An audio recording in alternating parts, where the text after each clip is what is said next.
बिस्मिल्लाहिर्रहमानिर्रहीम अस्सलाम वालेकुम नाज़रीन, मैं जवाद यूसुफ हूँ और आप सबको अपने ऑफिशियल चैनल में खुशामदीद कहता हूँ। नाज़रीन, इजराइल इस वक्त बिल्कुल खाली हो चुका है। एक तो सबसे पहले एनर्जी वहां पर मुकम्मल तौर पर खत्म होती हुई दिखाई दे रही है।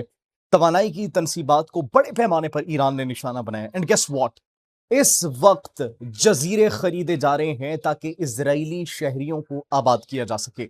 इजरायली शहरियों को आबाद करने के लिए वो सरजमीन जिस पर आकर कब्जा किया गया था, वो सरजमीन जिसको अपना प्रॉमिस्ड लैंड कहा जाता है, और वो सरजमीन जहां पर 1 लाख टन बारूदी मवाद गिराया गया। नाज़रीन, अब उस सरजमीन को बिलाखिर छोड़ा जा रहा है, जो कि ईरान की बर्तरी का एक वाजे एक मुंह बोलता सबूत है। नाज़रीन, कहां पर जा रहे हैं, कौन से जजीरे पर जाकर इस वक्त ये आबाद होंगे? लेकिन इसके साथ साथ नाज़रीन, एक वीडियो भी सोशल मीडिया पर गर्दिश कर रही है और ऐसा लग रहा है कि खुदा की मदद आ चुकी है और बड़ी तबाही से पहले ये सिम्पटम्स जो हैं वो जाहिर किए जा रहे हैं।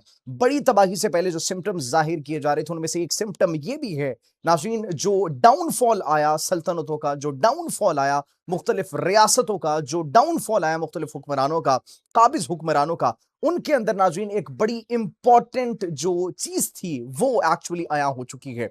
कव्वों का एक झुंड तल अवीव के अंदर, इज़राइल के अंदर वो देखा गया है और इसको बड़ा एक अपशगुन टाइप करार दिया जा रहा है। नाज़रीन, इसका तारीख से क्या ताल्लुक है और एक्चुअली तारीखी पस मंजर में अगर इसको एक्सप्लेन किया जाए तो इसका इज़राइल की करंट सिचुएशन से क्या ताल्लुक है, वो भी आपके साथ शेयर करेंगे।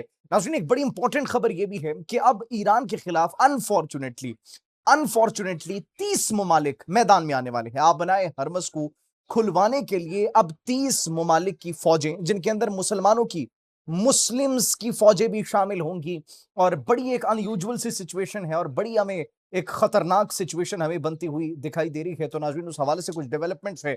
इन 3 ममालिक की फौजों के अंदर कौन कौन से अहम मुल्क शामिल होंगे, कहां पर इनका इत्तेहाद हो रहा है, वो डिटेल्स भी आपके साथ शेयर करेंगे। इसके साथ साथ खारिज के जजीरे पर कब्जा करने के लिए अमेरिका ने अपनी फौजें उतारने का फैसला कर दिया और बड़े पैमाने पर अपनी फौजों को मशरिक वस्ता भेजने की तैयारी भी कर ली गई है। नाज़रीन, पासदाराने इनकलाब की जानिब से बड़े कुछ अहम स्टेप्स लिए गए हैं और एक मर्तबा फिर से अमरीकी तैयारों को निशाना बनाया गया है। और अमरीका जिस बात को डिनाई कर रहा था, तो उनकी बात को डिनाई करने के साथ साथ नाज़रीन, पासदाराने इनकलाब की जानिब से वीडियोस तक शेयर की गई हैं कि ये देखें, ये सबूत है, ये वो सबूत है कि हमने आपके तैयारों को मार गिराया है। नाज़रीन, भारत के लिए कुछ अच्छी खबरें नहीं है। भारत के अंदर एक मर्तबा फिर से चिकन नेक के उस पार उन रियासतों में बगावत शुरू हो चुकी है और भारतीय फौजियों को चुन चुन कर निशाना बनाया जा रहा है। इसके साथ साथ भारत की इस वक्त situation that is a complete chaos, that is a complete disaster. हम ये बात क्यों कर रहे हैं? क्योंकि डकैतियां इस वक्त अरूज पर पहुंच चुकी हैं, चोरियां अरूज पर पहुंच चुकी हैं, गैस नहीं है वहां पर चूल्हे जलाने के लिए, उनके पास गैस बिल्कुल भी मैसर नहीं है, होटल्स के अंदर गैस नहीं है। तो इस वक्त भारत के अंदर चोरियां हो रही है और उसके ऊपर फिर जयशंकर को बड़ी तकलीफ हुई है। जिस जयशंकर को फॉरेन मिनिस्टर कहती है पूरी दुनिया, उसको फॉरेन मिनिस्टर कहना भी अब ये तज़हीक होगी, तज़लील होगी उस ओहदे के साथ। उसने ऐसी क्या स्टेटमेंट दिया नाज़रीन, उसका भी आज हम पोस्टमार्टम करेंगे। जो अमेरिका और इजराइल की टॉप हिट लिस्ट पर 2 बड़े इंपॉर्टेंट लीडर्स थे जिनको उन्होंने निशाना बनाना था, अब उन ईरान के लीडर्स तक को वहां से हटा दिया गया। नाज़रीन, कौन कौन से वो लीडर्स थे उस पर भी नाज़रीन आज हम बात करेंगे। लबनानी मज़ाहिमती तंजीम की जानिब से कुछ अहम स्टेटमेंट्स और कुछ अहम स्टेटमेंट्स के साथ साथ कुछ अहम स्टेप्स लिए गए हैं, उस पर भी बात करेंगे। नाज़रीन, भारत को सिर्फ बैनुल अक़वामी मंजरनामे पर डिफीट नहीं मिली, बल्कि एक मरतबा फिर से पाकिस्तानी अफवाज ने उनको बड़ी बदतरीन एक शिकस्त दी है और पूरी दुनिया के सामने शिकस्त दी है। कौन से मकाम पर शिकस्त दी है जहां पर भारत को बड़ी रुसवाई का सामना करना पड़ा है, वो आपके साथ शेयर करेंगे। पाकिस्तान का नया नक्शा भी मंजर आम पर आ चुका है और उस नए नक्शे के अंदर बड़ी इंपॉर्टेंट और बड़ी स्ट्रेटेजिक लोकेशंस हैं जिससे सेंट्रल एशिया तक पाकिस्तान का ताल्लुक होगा।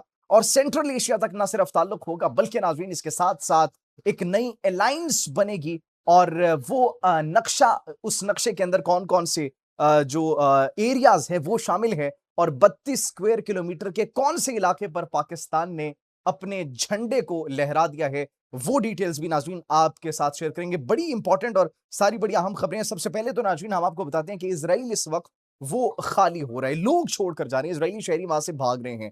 और इसीलिए नाज़रीन, ईरानी मिसाइलों के खौफ की वजह से और ईरान की बर्तरी की वजह से, ये ईरान की बर्तरी को शो कर रही है कि इजरायली शहरी वहां से छोड़कर भागने पर मजबूर हो चुके हैं। यूनान के जखायर जजायर एक्चुअली वो खरीदने की बात की जा रही है और यूनान के जजीरों पर इजरायली शहरियों को आबाद किया जाएगा। What does that mean? इसका यह मतलब है कि वो multi layer air defence system जो कि उनकी हिफाजत के लिए बनाया गया था, अब वो मुकम्मल तौर पर नाकाम हो चुका है। न सिर्फ नाकाम हुआ है बल्कि उसके अंदर मजीद इतनी कैपेसिटी बची नहीं है कि वो ईरान के ड्रोन्स को और ईरान के मिसाइल्स को रोक सके। इसीलिए अब उनके पास आखिरी ऑप्शन यही बचा है कि अपने लोगों को वहां से निकालें और यूनान में आबाद करें। यूनान के जजायर पर आबाद करने की इस वक्त प्लानिंग की जा रही है, तजवीज पेश की जा रही है, लेकिन अब देखना यह है कि यूनान की जानिब से उनको वो जजायर दिए जाएंगे या फिर नहीं, क्योंकि आज से कई साल पहले 1948 में ये ऐसे ही आए थे और जो फलस्तीनी है वहां से फलस्तीनी लोगों से बड़े पैमाने पर बड़े पैसे देकर डबल ट्रिपल अमाउंट्स पे करके उन्होंने उनकी जमीनें खरीदी थी, लेकिन बाद पर वो वहां पर काबिज हो गए और इसको प्रॉमिस्ड लैंड भी कहा जाने लगा। अब देखना यह है कि नाज़रीन इनको यूनान कॉम्पेंसेट करता है, अपने पास रखता है या फिर नहीं रखता। नाज़रीन इंफ्रास्ट्रक्चर को बड़े पैमाने पर निशाना बनाया जा रहा है। इंफ्रास्ट्रक्चर के साथ साथ जो एनर्जी बिजली घर हैं उन पर बैलिस्टिक मिसाइल्स दागे गए ईरान की जानिब से। धुएं के स्याह बादल वहां पर मुकम्मल तौर पर छाए रहे और ये बैलिस्टिक मिसाइल्स जो है इसराइल के शहर हुदैरा के करीब गिरे और ओत राबिन पावर प्लांट जहां पर वाक़ है वहां पर बड़े पैमाने पर तबाही मचाई गई। ये एक one of the biggest energy जो है वो सोर्स है फॉर इसराइल, जिसको निशाना बनाया गया है ईरान की जानिब से। इसके साथ साथ डोनाल्ड ट्रंप अब इसराइल पर यकीन नहीं कर रहे। ऐसा लग रहा है कि बिल्कुल कॉर्नर कर दिया गया उनको, क्योंकि नेतन्याहू की जानिब से डोनाल्ड ट्रंप को एक तजवीज पेश की गई है। वो तजवीज क्या है? वो तजवीज ये है कि नेतन्याहू ये कह रहे हैं कि ईरान के अंदर एक मरतबा फिर से हुकूमत के खिलाफ बगावत की जाए, बगावत उकसाई जाए। जैसे पहले मैस प्रोटेस्ट किए जा रहे थे जिसको फंड किया जा रहा था, हमने आपको अपने पिछले व्लॉग्स में बताया था, उसी तर्ज का एक मरतबा फिर से हिकमत अमली, एक मरतबा फिर से स्ट्रैटेजी बनाने की बात की गई। लेकिन अब डोनाल्ड ट्रंप इतने बुरे तरीके से फंस चुके हैं नेतन्याहू के कहने में पहले ही कि अब वो मजीद इसराइल की बात सुनने को तैयार नहीं है। जंगबंदी की कोशिशें भी तेज कर दी गई हैं। ईरान के जो दो अहम लीडर्स थे उनको हिट लिस्ट से निकाल दिया गया अमेरिका और इसराइल की जानिब से, जिनके अंदर उनके स्पीकर मोहम्मद बाकिर और वजीर खारजा अब्बास इराक़ची मौजूद थे। और इसके साथ साथ नाज़रीन ईरान ये कह रहा है कि हमें इस्लामाबाद पर तो यकीन है लेकिन अमेरिका पर यकीन नहीं है। अब रूस, चीन या नॉर्थ कोरिया में से देखना है कि ये अमेरिका की गारंटी कोई देगा या फिर नहीं देगा। अगर ना दी तो ये जंग मजीद प्रोलॉन्ग हो सकती है और फिर इस जंग के अंदर सिर्फ और सिर्फ नुकसान पहुंचेगा अमेरिका को और इसराइल को। नाज़रीन हमने आपको बताया कि 30 फौजें ईरान के खिलाफ एक होने वाली हैं और वो बड़ी एक अनयूजुअल सी सिचुएशन हमें इन फ्यूचर नजर आ रही है। फ्रांस और बरतानिया ने मिलकर एक मुश्तरका मीटिंग बुलाई है जिसके अंदर 30 ममालिक शामिल होंगे और अब देखना यह है कि वो 30 ममालिक ईरान के आबनाए हरमस को खुलवाने के लिए अपनी फौजें भेजते हैं या फिर नहीं भेजते। एक फौजी इत्तेहाद कायम करने की कोशिश की जा रही है और ऐसा लग रहा है कि ईरान अब सिर्फ अकेले इसराइल और अमेरिका से नहीं बल्कि 29 ममालिक की फौजों से भी लड़ेगा। तो ये पूरी उम्मत मुस्लिमा के लिए एक अलार्मिंग सिचुएशन है। न सिर्फ एक अलार्मिंग सिचुएशन है बल्कि उसके अंदर खलीजी ममालिक भी शामिल हो सकते हैं। ये रिपोर्ट सामने आ रही है, एक बड़ी मीटिंग जो बुलाई गई है। तो अब नाज़रीन ये सोचने का और लम्हा फिक्रिया है मुस्लिम उम्मा के लिए कि अब ईरान का इस इंपॉर्टेंट वक्त पर कोई साथ देता है या फिर नहीं देता, क्योंकि सिम्पटम्स जो है वो शुरू हो चुके हैं। जो तज्जियाकारों की जानिब से, माहिरीन की जानिब से कहा जा रहा है, तल अवीव के अंदर कव्वों का एक बहुत बड़ा झुंड देखा गया और वो वहां पर एक तबाही के सिम्पटम को जो है वो शो कर रहे हैं। ये कहा जा रहा है कि किसी भी सल्तनत या किसी भी रियासत के डाउनफॉल से पहले ऐसे सिम्पटम्स आते हैं और वो कव्वों का एक झुंड जो तल अवीव के ऊपर देखा गया है, उस हवाले से मुख्तलिफ राय पाई जा रही हैं। लेकिन जो माहिरीन है वो ये कह रहे हैं कि खुराक की वजह से और खुराक के साथ साथ मुख्तलिफ वजूहात की बिना पर यह एक नॉर्मल सी चीज है कि परिंदों का जो एक झुंड है वो फिजा में देखा जाए। लेकिन जो हिस्टोरियंस है वो ये कहते हैं कि यहां से इसराइल का डाउनफॉल जो है वो शुरू होने वाला है, क्योंकि माजी में भी तारीख के औराक पलटे जाएं तो ऐसा ही सिविलाइजेशंस की डाउनफॉल से पहले सिम्पटम्स शो हुए थे, जिसके अंदर अब ये एक सिम्पटम शो हो रहा है। नाज़रीन ईरान जो है वो मुकम्मल तौर पर तैयार है और उनकी तैयारी आप इस बात से लगा सकते हैं कि उन्होंने एक और F-18 तैयारा मार गिराया है। अच्छा, अमेरिका इस बात को डिनाई कर रहा था कि ईरान ने हमारा तैयारा नहीं गिराया, जिसके बाद पासदारान इनकलाब की जानिब से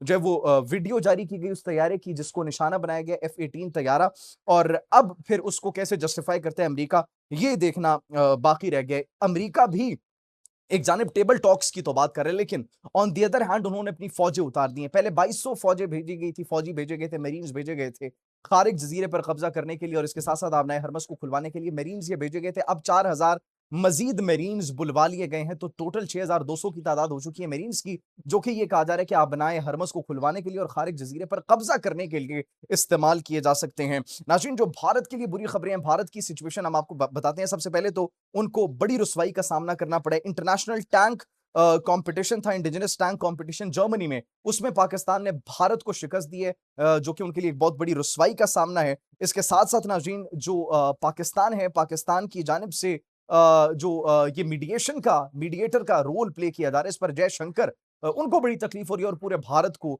तकलीफ हो रही है, जिस पर कहा जाता है कि हम कोई दलाल नेशन नहीं है। इनसे बड़ा एक्चुअली दलाली कोई हो भी नहीं सकता। द रीजन इज दैट, क्योंकि जहां पर जिस्म फरोशी सबसे इंतहा पर हो, पूरी दुनिया में सबसे ज्यादा पाई जाती हो, जहां पर जिस्म फरोशी को लीगलाइज किया हो उनकी अपनी कोर्ट ने, तो उनसे ऐसी दलाली स्टेटमेंट्स आप एक्सपेक्ट कर सकते हैं। ये एक फॉरेन मिनिस्टर का कैलिबर है, एक फॉरेन मिनिस्टर, इस बड़े ओहदे पर भारत ने किस शख्स को बिठाए हुए, इस स्टेटमेंट से आप अंदाजा लगा सकते हैं। इस पर मजीद क्या कमेंट करना। और मई की जंग में फिर इनकी दलाली सबने देख ली थी, जब ये बड़े दलाल, माइटी दलाल के सामने झुके थे कि पाकिस्तान ने हमारी बड़ी पिटाई कर ली, हमें इनसे बचाया जाए। इसके साथ साथ नाज़रीन, पाकिस्तान का जो नया नक्शा जारी किया गया उस पर भी बात करेंगे कि कौन से इलाके शामिल है। लेकिन उससे पहले मणिपुर के अंदर सिचुएशन बड़ी एस्केलेट होती हुई दिखाई दे रही है, क्योंकि फाइटर्स ने भारतीय फौजियों को जो है वो निशाना बनाया, उनकी व्हीकल को कैप्चर करके उसको जला दिया गया है। और वहां पर रेजिस्टेंस की तंजीमें मजीद तेज हो चुकी हैं और गोदी मीडिया इसको अवाम से छुपा रहा है, क्योंकि वो ये अफोर्ड नहीं कर सकते। ऑन इंटरनेशनल लेवल इतनी रुसवाई का सामना करना पड़ रहा है, तो उनके अंदरूनी मामलात अगर उन्होंने दिखाए